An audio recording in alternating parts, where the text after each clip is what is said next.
Current ఉంటేనే bulb ఎలా వెలిగిద్దో, current ఉంటేనే ఫ్యాన్ ఎలా తిరిగిద్దో, ఆత్మ ఉంటేనే ఈ శరీరం అనేది పనిచేసిద్ది.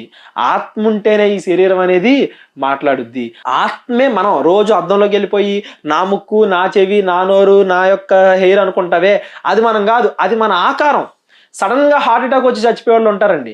మనిషి అని మీరు ఏదైతే అనుకుంటారో, కళ్ళు, ముక్కు, చెవులు, ఫేసు, తల, గుండె కొట్టుకుంటేనే మనం బతకం అనే గుండె, ఊపిరితిత్తులు అన్నీ ఉన్నాయి కదా. అయినా ఎందుకు చచ్చిపోయాడంటే వాటన్నిటిని నడిపించే ఆత్మ వెళ్ళిపోయింది, ఆ పవర్ వెళ్ళిపోయింది.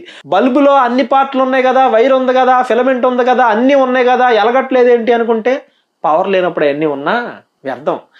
ఆత్మ ఎప్పుడైతే వెళ్ళిపోయిద్దో అప్పుడు ఈ బాడీని చచ్చిపోయింది అంటాం. అంటే మన ఎవడన్నా చనిపోయాడు అనుకోండి, చనిపోయాడు అంటే శరీరం ఏడే ఉండిపోయింది, చచ్చిపోయింది శరీరం.